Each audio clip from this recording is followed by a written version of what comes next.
Good morning, everybody. It's day 9 of climbing Mount Everest. Today, we woke up in the beautiful village of Gorak, just a little village in the valleys.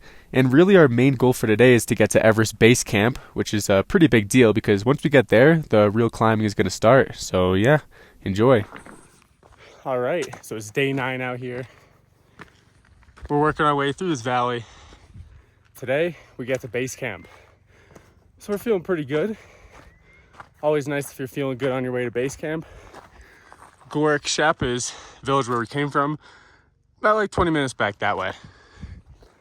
So yeah, pretty solid day. I'm excited to see what, I'm with Madison Mountaineering. I'm excited to see what their base camp's like. You know, it's nice, but it's not too over the top like a hotel you might see a lot of people talk about. So yeah, bit of an easier day though. We're just kind of moving. You can already see the wait, can you? I don't know where I am right now. Wait, that's the Khumbu Icefall. Yeah, we're pretty close. Dang. We got yak train right now. Anyways, so I wanted to share my little nasal breathing revelation here.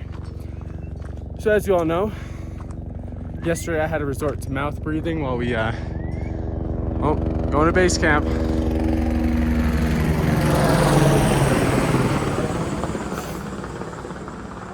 Because we trekked up that giant hill. But I actually feel like I perform a lot better if I do mouth breathe, which makes sense because you get more oxygen in. Like from evolutionary standpoint, our nasal passages have shrank.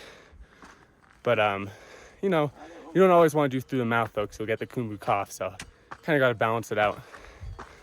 Hey, we got to pass by these yaks real quick. Oh yeah, getting much closer. Look at that. Khumbu Icefall, baby. You can see our guide, Cacho, up there. We're getting close.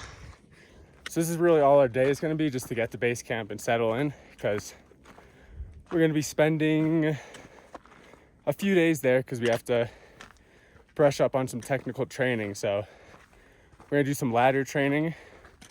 So when we have to go across a crevasse, we don't freak out and fall into it. We're also going to do I'm assuming we'll do some ascender work on some fixed ropes and whatnot. So kind of just doing that stuff. So when we head all the way up there, we're ready. So yeah, we got an early start today. And we didn't even have breakfast. We're going to have breakfast in base camp because assuming it's better. Because at one point, you know, these lodges and stuff, I showed the video of where we're staying, the little tea houses. They're nice, but at one point you kind of prefer to stay in a tent, which is kind of weird. So I don't know, sometimes there's like bugs lurking around, and I mean, there's not going to be any bugs over here, but first few places we stayed in, there was a couple beetles inside my bed. There was like centipedes dropping from the ceiling. That was interesting. I saw one drop from the ceiling and then it crawled into a crack. So I don't know, I swear I had a few crawling on my face a few times, but that's just the game. But there's none of that at Camp 1 or Camp 2 or Camp 3 or Camp 4. So it's kind of nice. You don't have to worry about bugs. Just critical altitude and cold. But yeah, we'll be there soon. Trying to obviously breathe through my nose, like I said. I'm just a nasal breathing guy. Wait, another one. Look how close that one is. So yeah, probably gonna be a lot of those helicopters going in and out. Because obviously you have people that helicopter to base camp, but like, wait till you see how much tents there are. Base camp is an entire operation. Like, we've been in villages this whole time, but base camp is an actual city of tents. So we're probably about 30 minutes, 45 if we go speedy enough. So yeah, let's go. We're getting in this.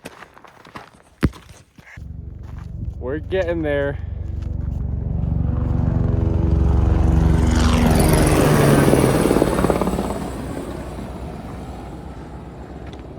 Cacho, how much people do you think are in base camp right now? Right now, what a good question, man. I guess that most of the climbers are already there. So let's consider around 200 people. And then you have the locals, all the locals that work over there, maybe 1,000 more.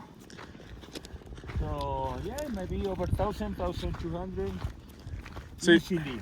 So it's like around 200 to 300 climbers, and then another 1,000 of people who are just working there, Yeah. guides, Sherpas. Kitchen staff, Yeah. Oh, Yeah. it's a whole city down there. All right, so we're currently nearing base camp. Finally at the mountain. And look at this. This is pretty interesting. There's actually a trash can right here. So we'll see how bad base camp is, because apparently people say it's bad. But I think it's more of the higher camps. Honestly, it looks pretty, I mean, there's a lot of stuff there. It's like a whole city. You know what? It honestly looks pretty organized. And you got some, I don't really understand this, but you got the wrapper right there, right there, right there. But there's a trash can right there. Doesn't make sense. But no, I mean, who knows how long this trash has been here for? Like these wrappers could be from this season, maybe last season. But the thing is, no one's coming up here that often to pick up trash because you're so far from the beginning of the trek. I mean, like we went from those nice trash cans to this thing. It's pretty rusty. But yeah, I mean, we're just gonna basically, you can see our team down there, head through there. You basically go up, up, up, up, up. And I believe our camp is kind of where my trekking pole is. So we'll head down there and we'll take a look. And yeah, that's kind of it. I'll give a little tour once we get down there, because I think that's the most interesting thing is the base camp, because it's so civilized. But yeah, we'll get down there. Check this out. Coming in here, we got a little pool here. Oh. If we get 5 likes on this video, I'll do a cold plunge at base camp. That's really easy to get, but I just want to do it anyway, so. And then after just a couple hours of trekking, we had reached base camp, and I don't know when this sign got here, but that rock right there is pretty iconic. Now there's just this big sign that's kind of blocking it, so still pretty cool either way. So many tents. Population is over 1,000, Tyler. Where you at? Your boy? Yeah, for my boy Cacho over here. Oh, I thought it on it. He probably would say that too. 1,000 including everybody? Look at all these. What's inside there? What do we got? Well, you got a cold plunge. Now, because base camp is so large, we had to trek for about 10 minutes before we got to our little headquarters. As you can see, we got a bit of real estate here, and I'll give a rundown. So these are our tents, the client's tents. We all get a personal tent, which is pretty nice. I'll show that off in a second. This is where the food is made, and Madison Mountaineering has literally the best chefs. Like, the food is amazing. They have 2 chefs in there working for breakfast, lunch, and dinner, just at base camp, of course. And this is where we eat. So you got this pretty large dining tent, and inside isn't anything crazy. Just a long table where everybody can hang out, eat. And I mean, once we got to base camp, they had bacon, pancakes, eggs. I mean, it's pretty good. Obviously not at camp 1, camp 2, camp 3, etc. But, base camp, you'll have that. And then once again, a few of the tents, we have this big red dome, which is pretty cool. It's a little bit mysterious. But yeah, I went in there to check it out. It was pretty cool. So inside that big red dome tent that we're in right now, it's kind of like just a little lounge. What's really nice about this, though, is the foam rollers. I don't really know. I guess we got some like calisthenics tools, but nah, you gotta use these, because going down the mountain constantly using like these muscles, they get so tight. So you need must have tennis ball. There's no such thing as knee pain going down the mountain. Like 5% chance you actually have knee pain. 95% chance your muscles are just tight. You need one of these. All right, and here's the deal with the bathrooms. So, you know, just out on the front lawn here, we got this blue tent. So remember, blue means water. So that means you only go number 1 in here. Therefore, you can kind of see what's going on. It's just like a spot to go, you know, you get some privacy. That's really all it is. I'm actually about to see where you go. The other one for the first time. So it's the white tent. Oh, let's check this one out. Garrett, I'm seeing the poop system for the first time. This is like pretty high tech, I'm pretty sure. At least I've heard. Wait a second. There's not gonna be anything gross. That's just like showing what it is. It's like the bathroom. It's like $1 versus $5,000 bathroom. It's like what Mr. Beast does. Here, hold on, I gotta put this down. Oh, damn. It's just a toilet. No. Should I do that? Yeah, you gotta document the shower. All right. The showers are over here. Yep.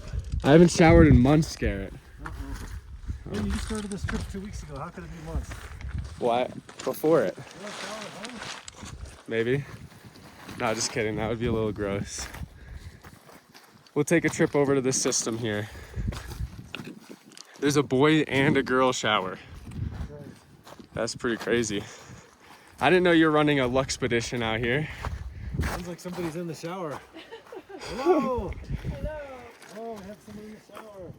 Okay, sorry for intruding. I'll B-roll what it looks like in there. The shower system. Yep. Got the mats, so you're not stepping on the rocks. This is the propane heater, and the water comes down from the hill up there in the barrel, feeds down to the heater, and then we have the shower head where you wash yourself off. So where are you getting the water from? Water comes from way over there. Mongolay has In to the go ice over fall. with a bucket and carry the water all the way up to the top of the hill here. Really? It's a whole operation. And then finally, the interior of my tent. We all got a personal tent. So you have this little walkway right here. And you have a spot for your duffels, a little desk for things, a little bed, which you'll put your sleeping bag on, and a chair. Then you have just a little bit of space just to put any of your gear so you can quickly grab it and head on your way. Honestly, pretty cozy, and I'm kind of hyped about it. Obviously, once you get up to Camp 1, Camp 2, Camp 3, it's nothing like this. But it's really important at base camp to have a nice place to stay, nice food, so you have the strength to go up further on the mountain. And honestly, yeah, really solid. But besides all that, we basically got together, did a gear check, made sure our harnesses were all rigged, and did some ascender work before we head through the Khumbu Icefall and go higher up on the mountain. But yeah, honestly, solid day. Gonna be in base camp for a few days before we go up to Lobuche. So yeah, thanks for watching, y'all. Peace.